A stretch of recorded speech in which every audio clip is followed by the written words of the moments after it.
A Midsummer Night's Dream.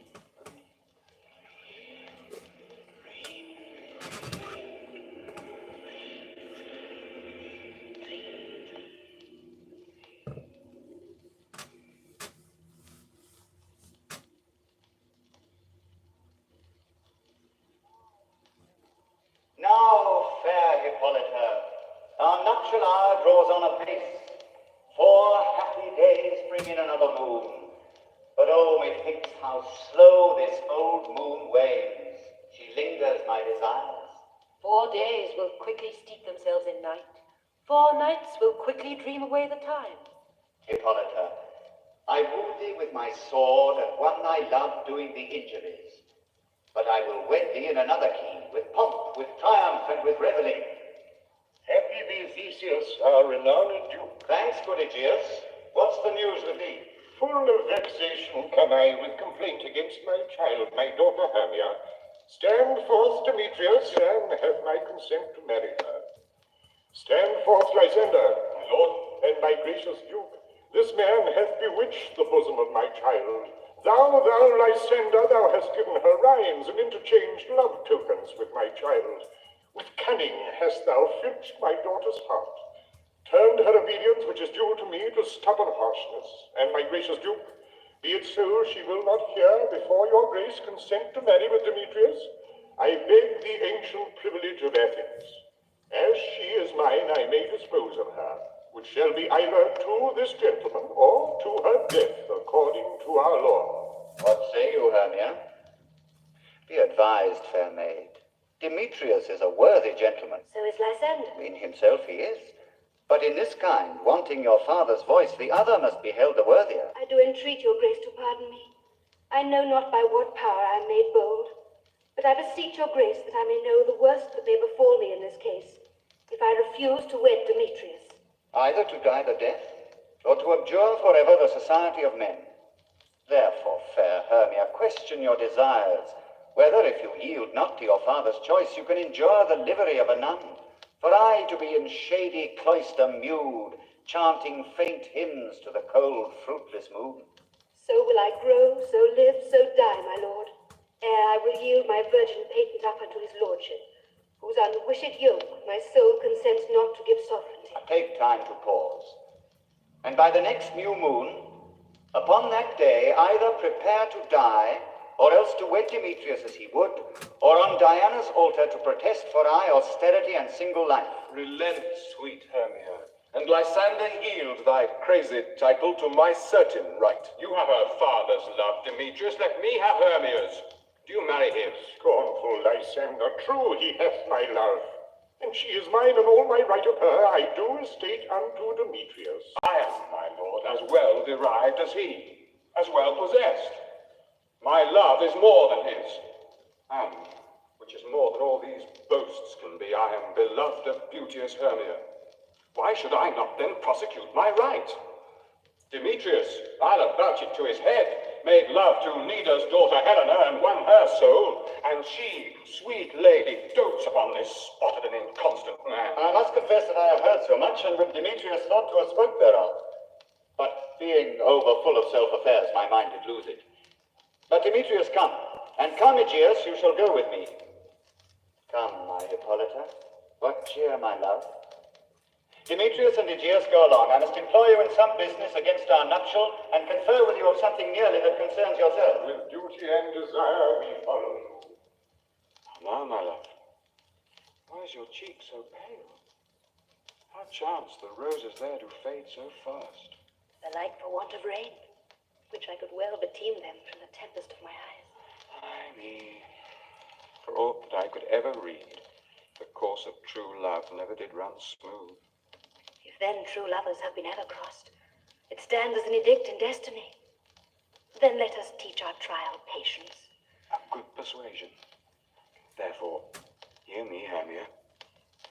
I have a widow aunt, a dowager of great revenue, and she hath no child. From Athens is our house remote 7 leagues. There, gentle Hermia, may I marry thee, and to that place the sharp Athenian law cannot pursue us. If thou lovest me, then steal forth thy father's house tomorrow night, and in the wood, a league without the town, there will I stay for thee. Oh, my good Lysander, I swear to thee by Cupid's strongest bow, in that same place thou hast appointed me, tomorrow truly will I meet with thee. Keep promise, love. Look, here comes Helena. Godspeed, fair Helena. Whither away? Call you me fair? That fair again unsay. Demetrius loves your fair. Oh, happy fair. Your eyes are lodestars and your tongue sweet air, more tunable than laughter shepherds hear, when wheat is green, when hawthorn buds appear. Oh, teach me how you look, and with what art you sway the motion of Demetrius' heart. I frown upon him, and yet he loves me still. Oh, that your frowns would teach my smile such skill. Take comfort. He no more shall see my face. Lysander and myself will fly this place. Helen, to you our minds we will unfold. Tomorrow night, when Phoebe doth behold her silver visage in the watery glass, decking with liquid pearl the bladed grass, a time that lovers' flights doth still conceal, through Athens' gates have we devised to steal. And in the wood where often you and I upon faint primrose beds were wont to lie, emptying our bosoms of their counsel sweet, there my Lysander and myself shall meet, and thence from Athens turn away our eyes to seek new friends and stranger companies. Farewell, sweet playfellow. Pray thou for us. Good luck grant thee thy Demetrius. Keep word, Lysander. We must starve our sight from lovers' food till morrow deep midnight. I will, my Hermia. Helena, and you? As you on him, Demetrius dote on you. How happy some, or other some, can be. To Athens I thought as fair as she. But what of that? Demetrius thinks not so. He will not know what all but he do know. I will go tell him of fair Hermia's flight. Then to the wood will he tomorrow night pursue her. And for this intelligence, if I have that, it is a dear expense. But herein mean I to enrich my pain, to have his sight thither and back again.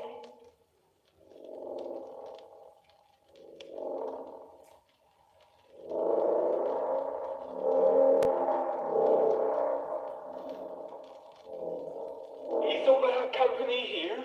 You were best to call them generally, man by man, according to the script. Here is the scroll of every man's name, which is thought fit through all Athens to play in our interlude before the Duke and the Duchess on his wedding day at night. First, good Peter Quinn, say what the play treats on, then read the names of the actors, and so grow to a point. Marry, our play is the most lamentable comedy and most cruel death of Pyramus and Thisbe. A very good piece of work, I assure you, and a merry. Now, good Peter Quinn, call forth your actors by the scroll. Masters, ready yourselves. Answer as I call you. Nick Bottom the Weaver. Ready? Name what part I am for and proceed. You, Nick Bottom, are set down for Pyramus. What is Pyramus? A lover or a tyrant? A lover that kills himself most gallant for love. That will ask some tears in the true performance of it. If I do it, let the audience look to their eyes. I will move stones.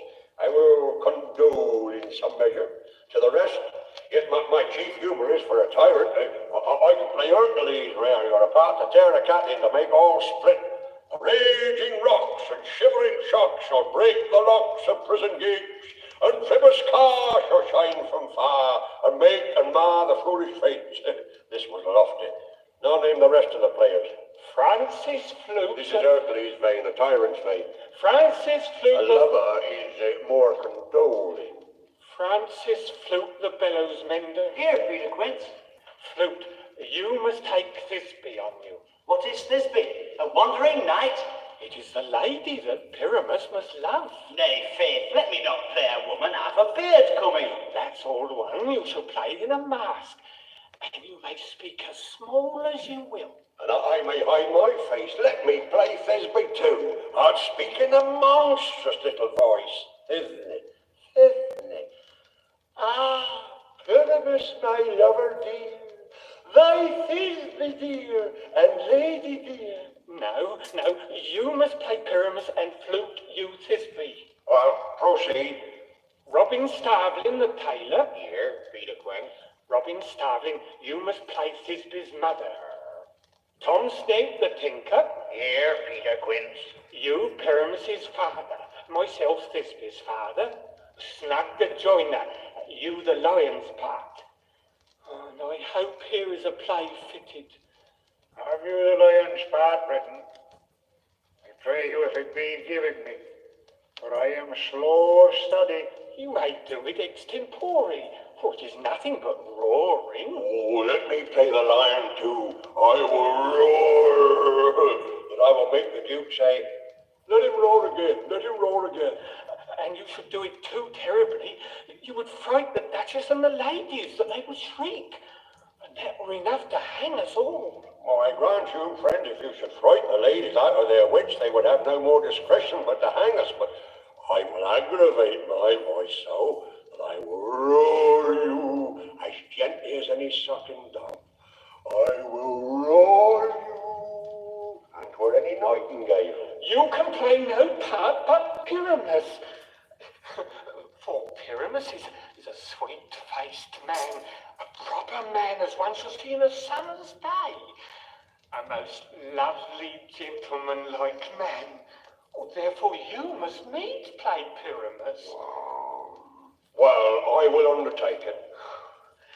But masters, now here are your parts, and I am to entreat you, request you, and desire you to come them by tomorrow night, and meet me in the palace wood a mile without the town by moonlight.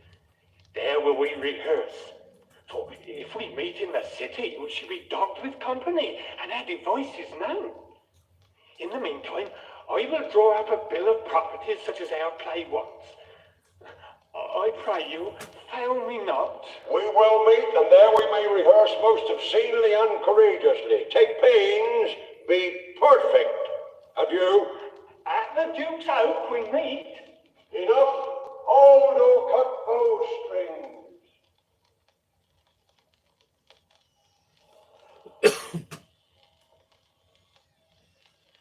How now, spirit?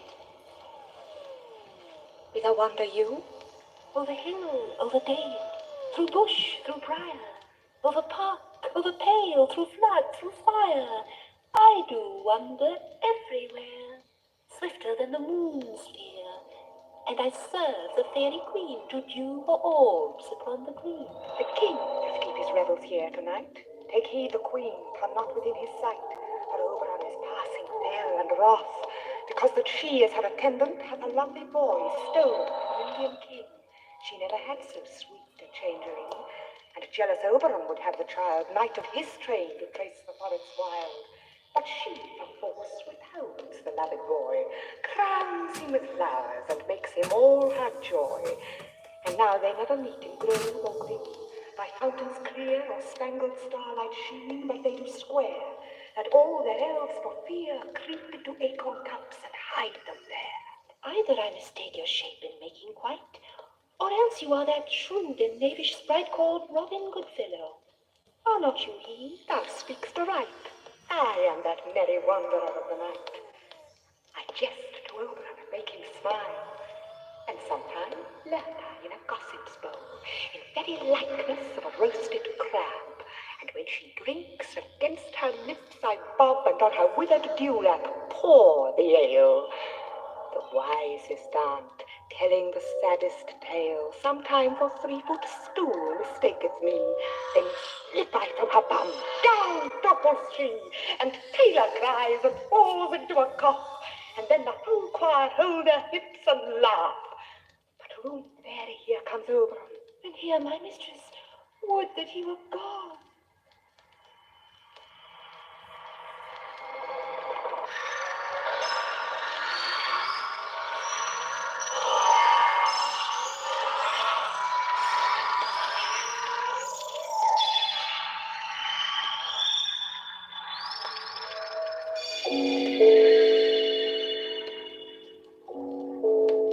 Ill met by moonlight, proud Titania. Jealous Oberon, fairies, skip hence. I have forsworn his bed and company. Tarry, rash wanton. Am not I thy lord? Then I must be thy lady. Why art thou here, come from the farthest steppe of India, but the forsooth the bouncing Amazon, your buskined mistress and your warrior love, to Theseus must be wedded, and you come to give their bed joy and prosperity. How canst thou thus for shame, Titania, glance at my credit with Hippolyta, knowing I know thy love to Theseus? These are the forgeries of jealousy, and never since the middle summer's spring met we on hill and dale, forest or mead, by chid margent of the sea, to dance our ringlets to the whistling wind. Thy brawls thou hast disturbed our sport. Therefore the winds, piping to us in vain, as in revenge have sucked up from the sea's contagious fogs, and the green corn hath rotted ere his youth attained a beard. The fold stands empty in the drowned field, and crows are fatted with the Marian flock. The seasons alter, hoary-headed frosts fall in the fresh lap of the crimson rose, and this same progeny of evils comes from our debate, from our dissension. We are their parents and original. Do you amend it then? It lies in you. Why should Titania cross her Oberon? I do but beg a little changeling boy to be my henchman. Set your heart at rest. The fairy land buys not the child of me. His mother was a votress of my order, and in the spiced Indian air by night, full often hath she gossiped by my side, and sat with me on Neptune's yellow sands, marking the embarked traders on the flood, when we have laughed to see the sails conceive and grow big-bellied with the wanton wind. But she, being mortal, of that boy did die. And for her sake do I rear up her boy, and for her sake I will not part with him. How long within this wood intend you stay? Perchance till after Theseus' wedding day. If you will see our moonlight revels, go with us. If not, shun me, and I will spare your halls. Give me that boy, and I will go with thee. Not for thy fairy kingdom. There is a way. We shall chide downright if I longer stay.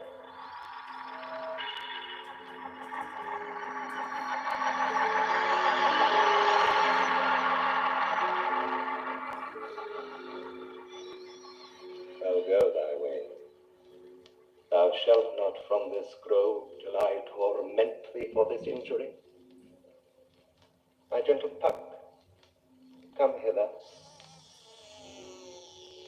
Thou rememberest since once I sat upon a promontory and heard a mermaid on a dolphin's back, uttering such dulcet and harmonious breath that the rude sea grew sibyl at her song, and certain stars shot madly from their spheres to hear the sea maid's music. I remember.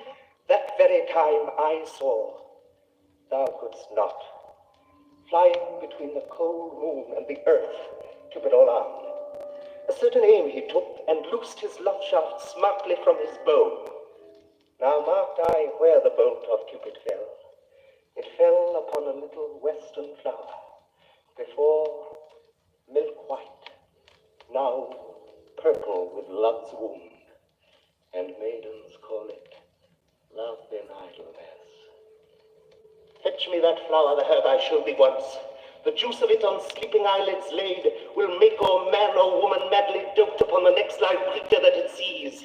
Fetch me this herb, and be thou here again ere the Leviathan can swim a league. I'll put a girdle round about the earth in 40 feet.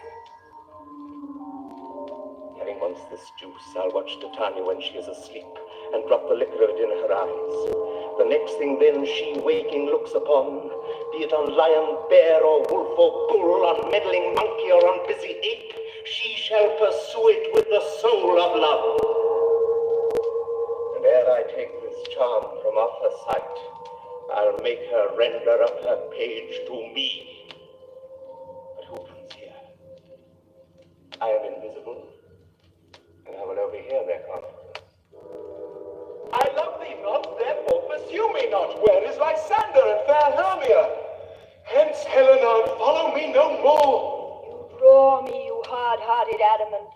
Leave you your power to draw, Demetrius, and I shall have no power to follow you. Do I entice you? Do I speak you fair? Or rather, do I not, in plainest truth, tell you I do not, nor I cannot love you? And even for that do I love you the more.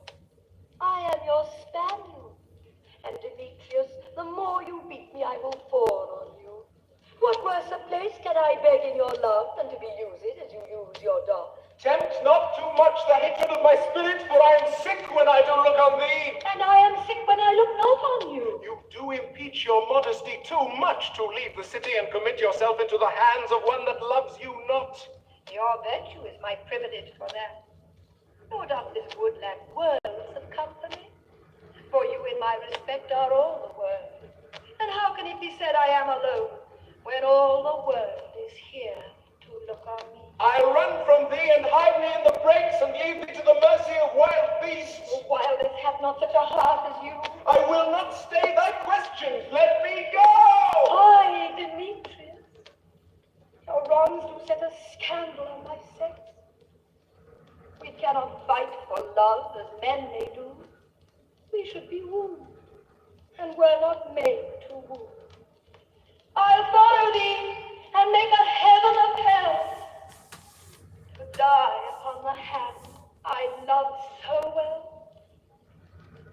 Very well. Ere he do leave this grove, thou shalt fly him, and he shall seek thy love. Hast thou the flower there? Welcome, wanderer. Aye, there it is. I pray thee, give it me. I know a banquet on the wild thyme blows, where oxlips and the nodding violet grows, quite over-canopied with luscious woodbine, with sweet musk roses and with eglantine. There sleeps Titania sometime of the night, lulled in these flowers with dances and delight. And there the snake throws her enamel skin, weed wide enough to wrap a fairy in. And with the juice of this I'll streak her eyes and make her full of hateful fantasies. Take thou some of it and seek through this grove. A sweet Athenian lady is in love with a disdainful youth. Anoint his eyes, but do it when the next thing he espies may be the lady. I shall know the man by the Athenian garments he hath on. Fear not, my lord, your servant shall do so.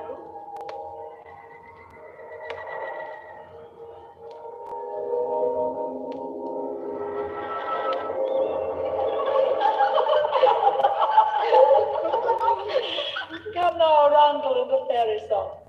Then for the third part of a minute hence. Sing me now asleep. Then to your offices, and let me rest. Blue-spotted snakes with gobble tongue, thorny hedgehogs be not seen, flutes and blind worms do no wrong. Come not near our fairy queen. Hello, melody, singing a sweet lullaby. La la la la la la la. La la la la la la la. La la la la lullaby. La la la la lullaby. Never had no spell, no charm. Come our lovely lady mine. So good night with lullaby. La la la la lullaby. La la la la lullaby.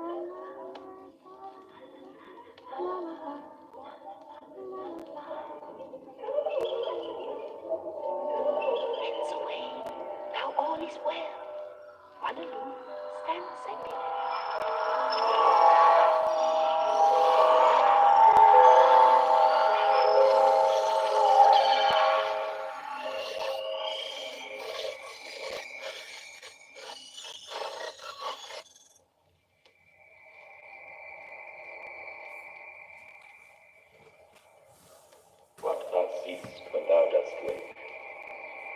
for thy true love take, love and languish for his sake. Be it ounce or cat or bear, pard or boar with bristled hair, in thy eye that shall appear when thou wakest, it is thy dear. Wake when some vile thing is near. Bottom, flute, quince, snout, snug, and starbling meet in the wood to rehearse their play. Puck finds them there and frightens them away with his magic when he plants a donkey's head on Bottom and leaves him there under a fairy spell, disguised as an ass.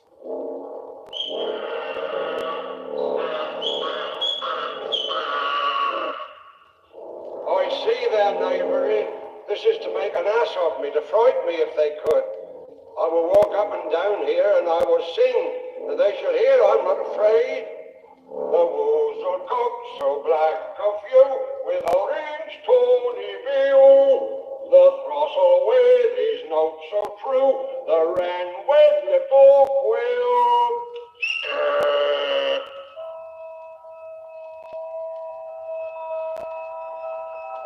What angel wakes me from my flowery bed? I pray thee, gentle mortal, sing again. Mine ear is much enamoured of thy note, so is mine eye enthralled to thy shape. On the first view to say, to swear I love thee. Methinks, mistress, you should have little reason for that. And yet, to say the truth, reason and love keep little company together nowadays. Thou art as wise as thou art beautiful. Not so neither. If I had wit enough to get out of this wood, I have enough to serve mine own turn. Out of this wood do not desire to go. Thou shalt remain here, whether thou wilt or no. And I do love thee, therefore go with me. I'll give thee fairies to attend on thee, and I will purge thy mortal grossness so that thou shalt like an airy spirit go. Peas blossom, cobweb, moth, and mustard seed.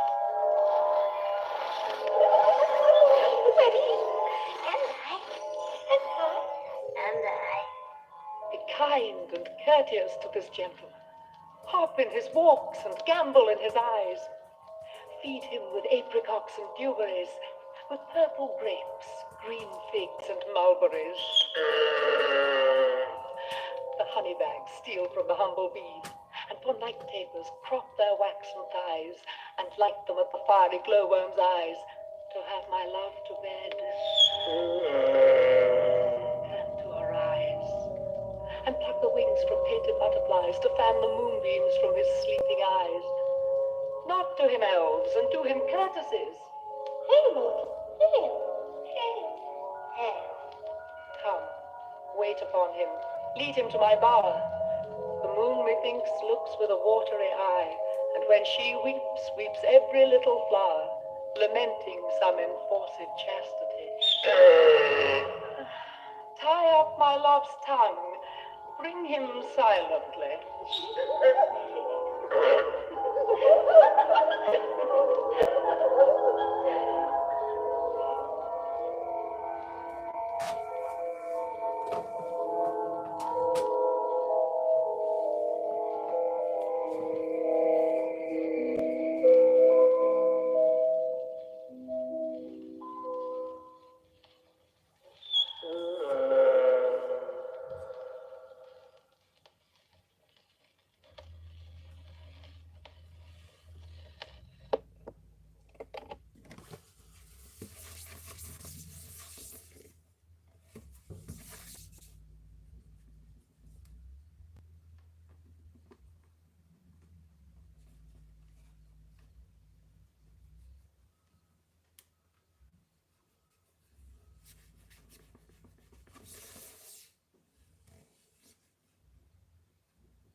Whoa, buddy.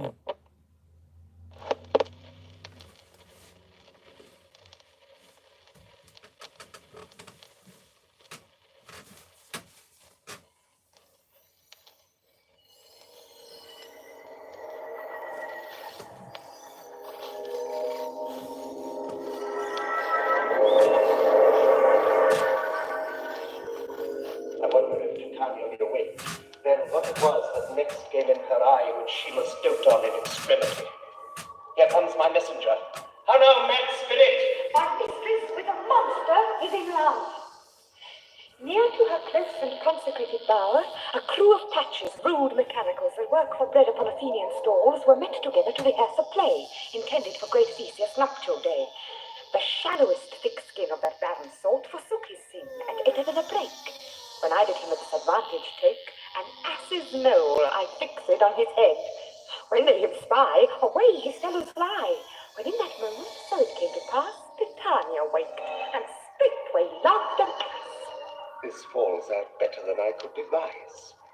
But hast thou yet latched the Athenian's eyes with the love juices I did bid thee do? I took him sleeping, that is finished too, and the Athenian woman by his side, that when he waked of force she must be eyed. Stand close. This is the same Athenian. This is the woman, not this the man. It is Demetrius still pursuing Hermia through the wood. By mistake, Puck has anointed Lysander's eyes with the love charm, and as a result, Lysander is now in love with Helena. What hast thou done? Thou hast mistaken quite and laid the love juice on some true love sight. About the wood go swifter than the wind, and Helen of Athens look thou find. All fancy sick she is and pale of cheer. By some illusion see thou bring her here. I'll charm his eyes against you do appear. I go, look how I go, swifter than arrow from a Tartar's bow.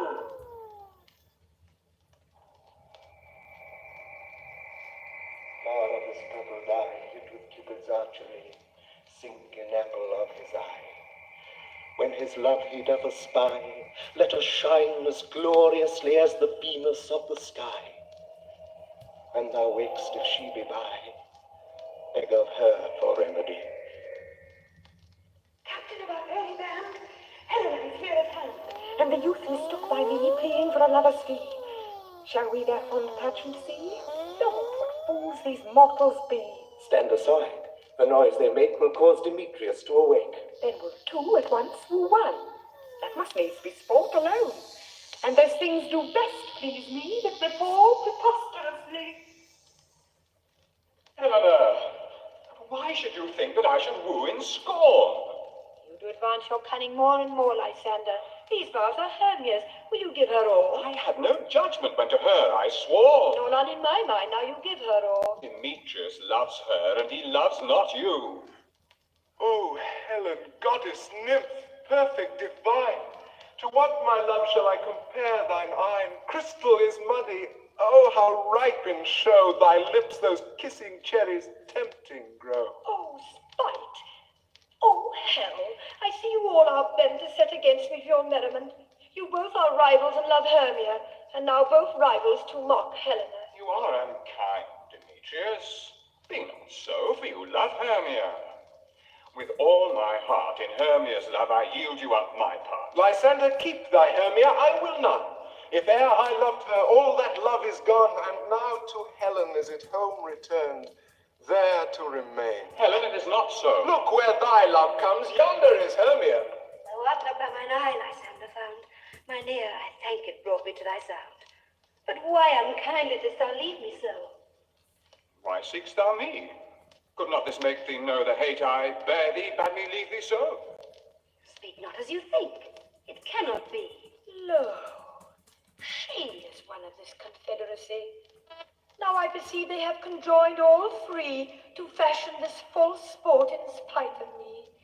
Injurious Hermia, most ungrateful maid, is all the counsel that we two have shared, the sisters' vows, the hours that we have spent, is all forgot.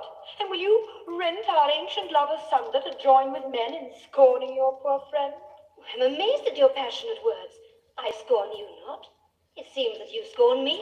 Have you not set Lysander, as in scorn, to follow me and praise my eyes and face? and made your other love, Demetrius, to call me goddess, nymph, divine and rare, precious, celestial. And wherefore doth Lysander tender me, forsooth, affection, but by your setting on, by your consent? I understand not what you mean by this. Aye, make mouths upon me when I turn my back, wink at each other, hold the sweet jest up. But fare ye well. 'Tis partly my own fault, which death or absence soon shall remedy. Stay, gentle Helena, hear my excuse. My love, my life, my soul, fair Helena. Oh, excellent. Helena, I love thee, by my life I do. I say I love thee more than he can do. If thou say so, withdraw and prove it too.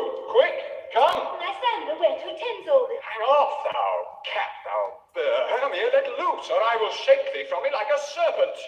Demetrius, I will keep my word with thee. I'll not trust thy word. Oh, Helena, you juggler, you canker blossom, you thief of love. What? Will you tear impatient answers from my gentle tongue? Fie, fie, you counterfeit, you puppet, you. Puppet? Why so? Aye, that way goes the game. Now are you grown so high in his esteem, because I am so dwarfish and so low? How low am I, thou painted maypole? Oh! Speak, how low am I? I am not yet so low but that my nails can reach unto thine eyes. I pray you, though you mock me, gentlemen, let her not hurt me. I was never cursed. I have no gift at all in shrewdness. I evermore did love you, Hermia. Did ever keep your counsels, never wronged you. Oh, save that in love unto Demetrius, I told him of your stealth unto this wood. To Athens will I bear my folly back, and follow you no further. Let me go. Why get you gone? Who is that hinders you? A foolish heart that I leave here behind. What, with Lysander? With Demetrius. Be not afraid, she shall not harm thee, Helena. Let her alone. Speak not of Helena, take not her part. For if thou dost intend never so little show of love to her, thou shalt abide. Then follow, if thou darest, to try whose right, or thine or mine, is most in Helena. Follow? Nay, I'll go with thee, cheek by jowl. You, mistress, all this coil is long of you. Nay, go not back. I will not trust you, nor longer stay in your cursed company. Your hands than mine are quicker for a fray. My legs are longer, though, to run away. I am amazed, and know not what to say.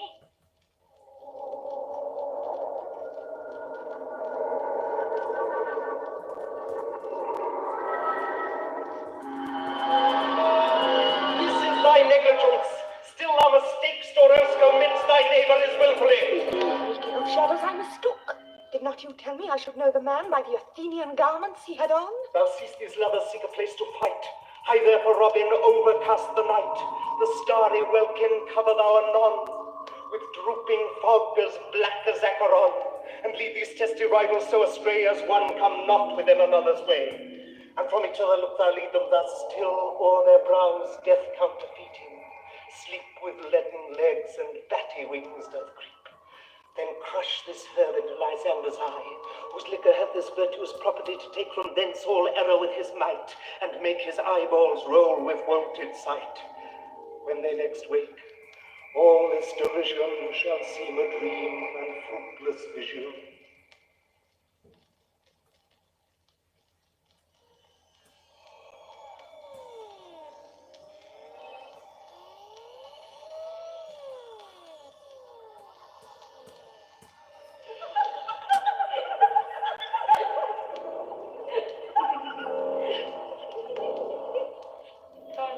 Sit thee down upon this flowery bed, while I thy amiable cheeks do coy, and stick musk roses in thy sleek, smooth head, and kiss thy fair, large ears, my gentle joy.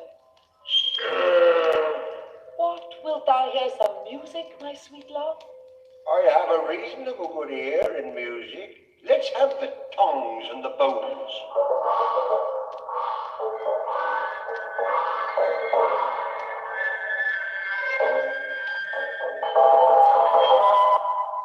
Or say, sweet love, what thou desirest to eat.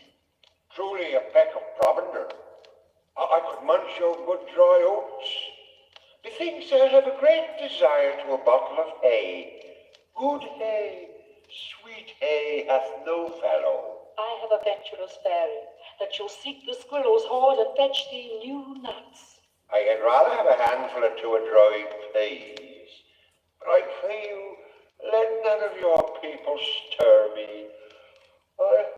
I have an exposition of sleep come upon me.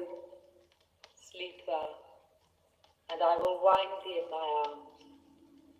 Fairies, be gone, and be always away. Oh, how I love thee, how I dote on thee.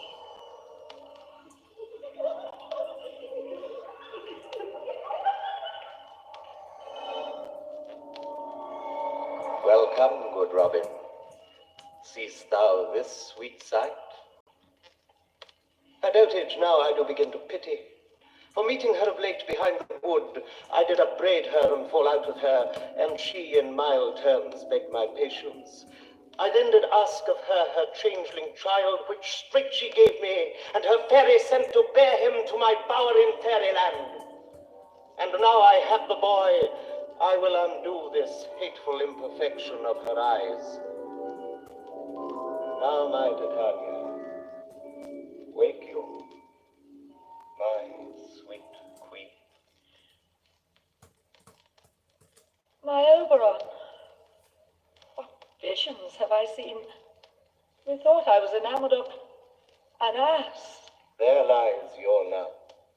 How came these things to pass? Oh, how mine eyes do loathe his visage now. Silence a while. Robin, take up this head. Titania, music call, and strike more dead than common sleep of all these five the sense. Now, when thou wakest, with thine own fool's eyes peep. Music, oh music, such as charmeth sleep. Sound music. Come, my queen, take hands with me, and rock the ground whereon these sleepers be, now thou and I are new in amity. Fairy king, attend and mark. I do hear the morning lark. Then, my queen, in silence sad trip we after night shade. We the globe can compass soon, swifter than the wandering moon. Come, my lord, and in our flight, tell me how it came this night that I sleeping here was found with these mortals on the ground. The next day, the Duke is out hunting early.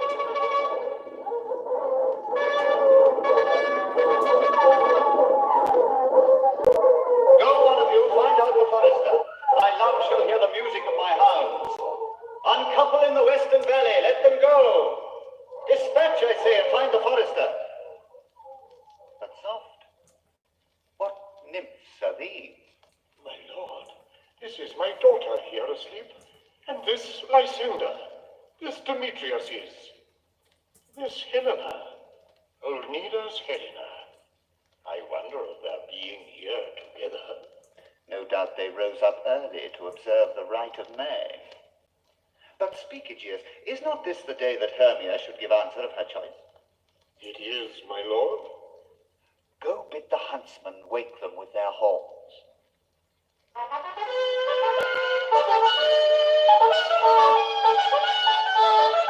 Good morrow, friends. St. Valentine is past. Pardon, my lord. I pray you all stand up. I know you two are rival enemies. How comes this gentle concord in the world? My lord, I shall reply amazedly, half sleep, half waking.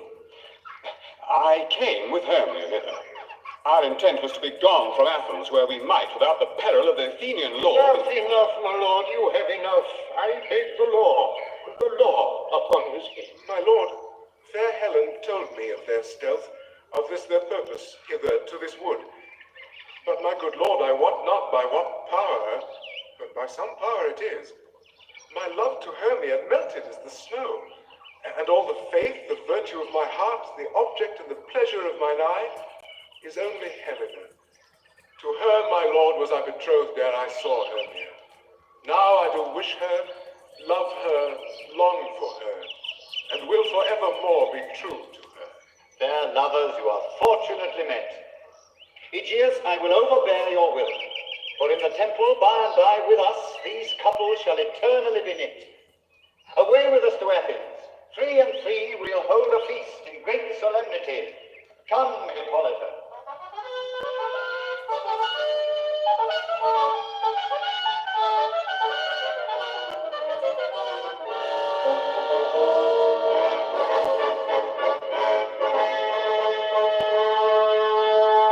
Come now, what masks, what dances shall we have to wear away this long age of 3 hours between our after supper and bedtime?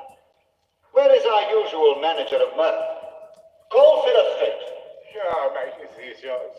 Say, what abridgments have you for this evening? What mask, what music? There is a brief how many sports are right.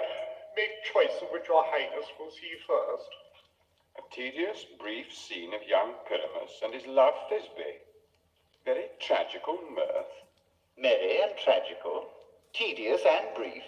How shall we find the concord of this discord? A play there is, my lord, some 10 words long, which is as brief as I have known a play. But by 10 words, my lord, it is too long, which makes it tedious. For in all the play there is not one word apt, one player fitted. What are they that do play it? Hard-handed men that work in Athens here, which never labored in their minds till now, and now have toiled their unbreathed memories with this same play against your nuptial. And we will hear it. No, my noble lord, it is not for you. I have heard it over. I will hear that play, for never anything can be amiss when simpleness and duty tender it. Go bring them in, and take your places, ladies.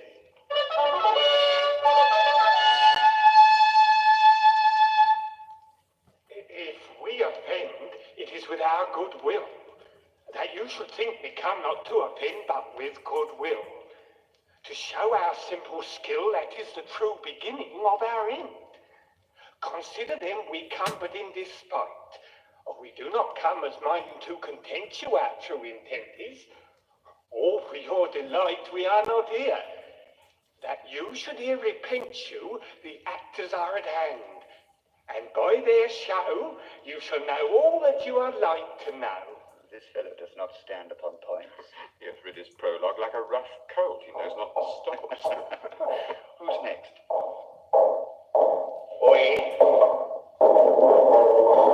One stout boy name present a wall, and such a wall as I would have you think that adding it a cranny hole or chink, which the lovers Pyramus and Thisbe did whisper often, very secretly.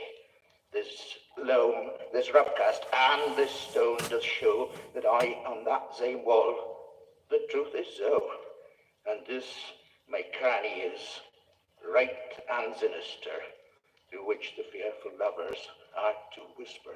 Would you desire lime and hair to speak better? It is the wittiest partition that ever I heard discourse, my lord. Pyramus draws near the wall. Silence. Oh, grim-looked night, oh, night with you so black, oh, night, whichever art when day is not, I fear my Thisbe's promise is forgot. And thou, O wall, O sweet, O lovely wall, that stands between our father's ground and mine, thou wall, O sweet, O lovely wall, show me thy chink to blink through with mine eye. Chink, chink, oh. Thanks, courteous wall, Jove shield thee well for this. But what see I? No Thisbe do I see. Oh, wicked wall! Oh, with whom I see no bliss. Cursed be thy stones for thus deceiving me. The wall, methinks, being sensible, should curse again. No, in truth, sir, it should not. Deceiving me is Thisbe's cue. She is to enter now, and I am to spy her through the wall. You shall see, it will fall pat as I told you, and yonder she comes. Oh, wall, full often hast thou heard my moans for parting my fair Pyramus and me. I see a voice. Now will I to the chink to spy, and I can hear my Thisbe's face. Thisbe! My love, thou art my love, I think. Thisbe! think what thou wilt. I am thy lover's grace, and like Limander am I trusty still. And I like Ellen till the fates me kill.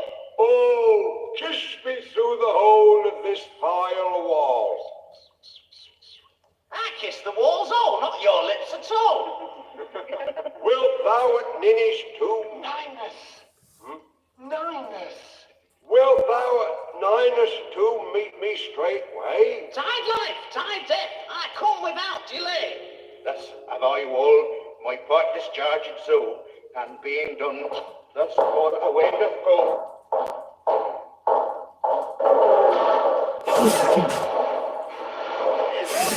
Silliest dog that ever I heard.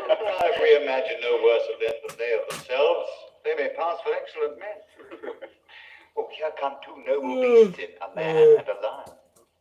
You ladies, you whose gentle hearts do fear, the smallest monstrous mouse that creeps on floor, may now perchance both quake and tremble here, when lion rough in wildest rage doth roar.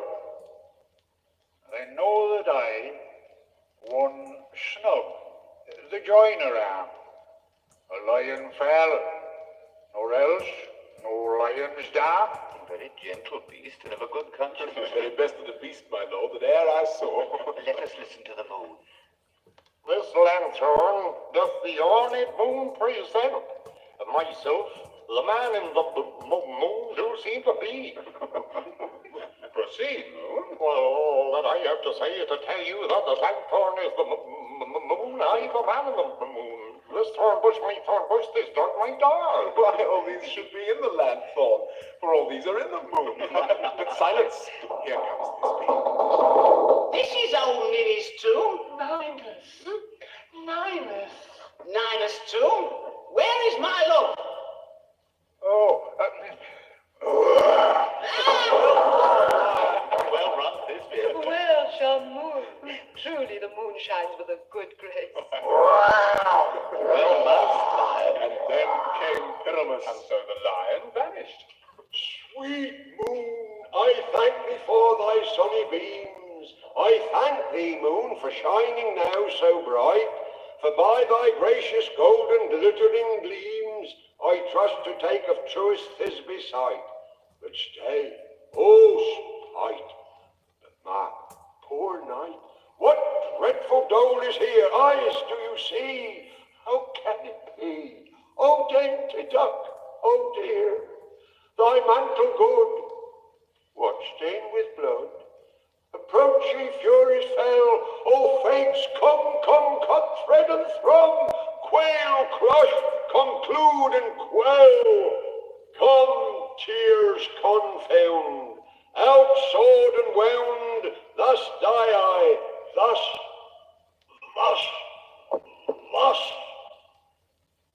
Now am I dead, now am I fled, my soul is in the sky, tongue, lose thy light. Moon, take thy flight. Take thy flight. Now die.